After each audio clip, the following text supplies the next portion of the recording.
Hey. Alright y'all, so after a bit of a disappointing start to the season, the Cleveland Cavaliers are back. They're trending in the right direction. They've been dealing with a bit of an injury bug, at least a little bit more in respect to other teams in the league. But I feel like at the same time, it should be pointed out that, at least according to Basketball Reference, so far they've had the third toughest schedule in the entire NBA. They had 2 early games against the Oklahoma City Thunder and 2 early games against the Indiana Pacers.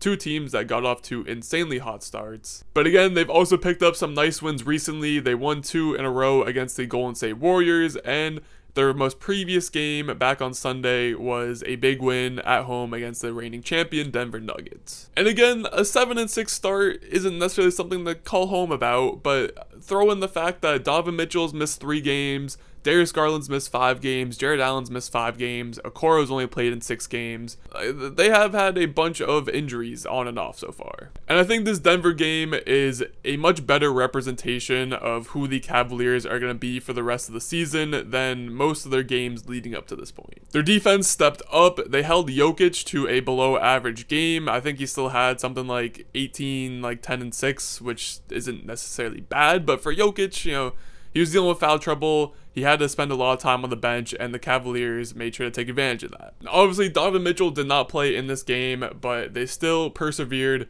Darius Garland again stepped up and had an amazing game, finished with 26 points, 6 assists, 3 rebounds, a steal, a block, and he remains, he might be, outside of like Tyrese Halliburton, he might just be my favorite player to watch operate in the pick and roll. Every time he runs one, whether it's Jared Allen, Evan Mobley, even Tristan Thompson a couple times, he makes the reads look so effortless, great at getting the rim pressure, and he just is so patient, waits for the big man to decide which player he's going to defend or put more defensive focus on, and from there, it's either Darius Garland attacking the rim or putting up a floater, or he'll drop a really nice pass off to the roll man. Overall, his rim pressure is just extremely valuable to this Cavaliers team, especially in games where Donovan Mitchell isn't playing. And the one thing that always stands out to me the most about Darius Garland is his patience with the ball in his hands. He never gets flustered. He always waits for the best opportunity possible. It's amazing work.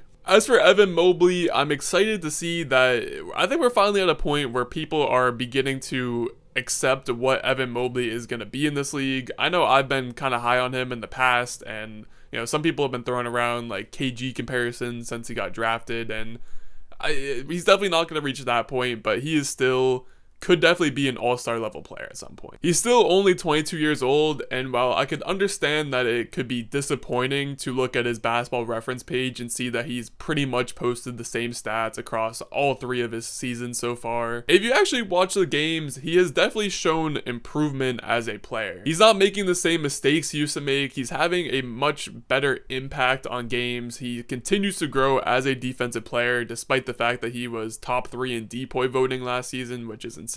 I know for a fact that I'm going to hold on to my Evan Mobley stock probably forever, at least until further notice, especially in this game against the Nuggets. He was aggressive, he was hitting all of his jump shots, he was getting to the rim, he was playing great defense, and that's just, if you're a Cavs fan, I don't really know what else you want out of Mobley when you have other players that are capable of scoring the ball better than him. And then one last player on the Cavs who I wanted to highlight is the undrafted free agent Craig Porter Jr. I've been seeing some hype for him on Twitter for the past couple of days, like a week or 2 or so, and he had a big breakout game against Denver in this one, scored 21 points to go along with 4 assists, 2 steals, and a block. And I mean, yeah, he was great in this one. To be honest, he kind of reminds me, again, I've really only watched him for 1 game, but he kind of reminds me of just a super athletic Ish Smith, which I 100% mean as a compliment. That is no disrespect at all. Ish Smith is a great player. But to me, he kind of just moves like Ish Smith on the court. He's only taken 1 3-pointer this entire season. He's great at attacking to the rim. He's got some like those herky-jerky moves that gets him loose and free to get the layup and shot off. He's extremely quick, both offensively and defensively. He's great at jumping passing lanes. He had this one crazy steal in transition in this game and then went to throw down a dunk, which,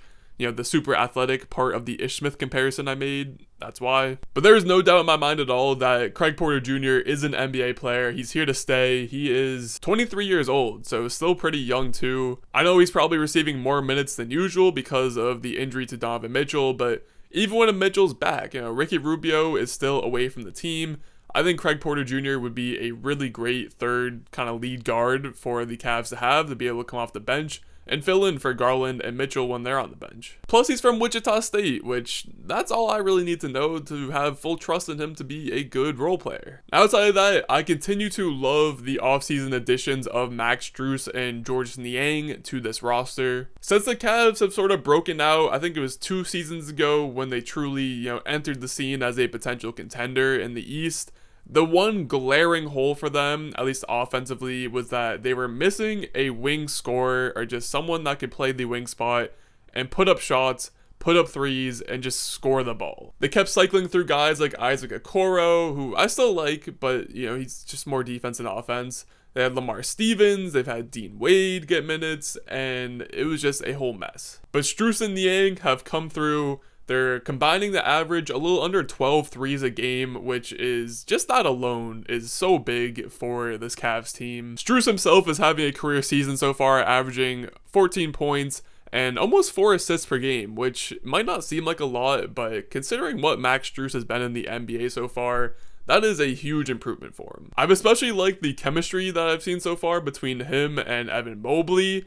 It really does kind of give me like Duncan Robinson, Bam Adebayo vibes, although they're obviously nowhere near how good and efficient that duo is.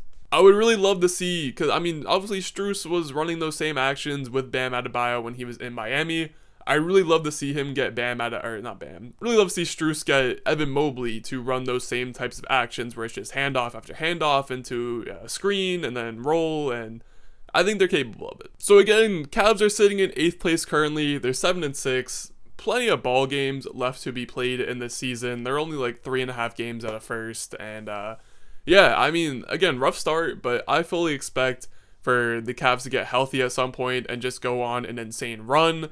They usually are a team that gets better as the season goes on. At least that's been evident the past couple of seasons. And at the end of the day, Donovan Mitchell is Teflon. I believe in him 100% regular season and playoffs. He's averaging just a hair under 30 this season. And again, they're coming out and beating defending champions without him by it was a blowout until the end of bench guys gave up the lead at the end, but it was an easy win for them. And even though they had a really bad outing in the playoffs last year, again, I think the additions of Strus and to a lesser extent Niang will help solve those issues. Plus, it'll be another year of experience for Garland and Mobley and Jared Allen. Hopefully the lights won't be as bright. So yeah, I'm still rocking with the Cavaliers. They're going to go on a run soon. I still believe in them to finish as a top 3 team in the East. That's all I got for this one. As always, if you enjoyed the video, make sure to like, comment, subscribe, all of those good things, and I'll see y'all in the next one.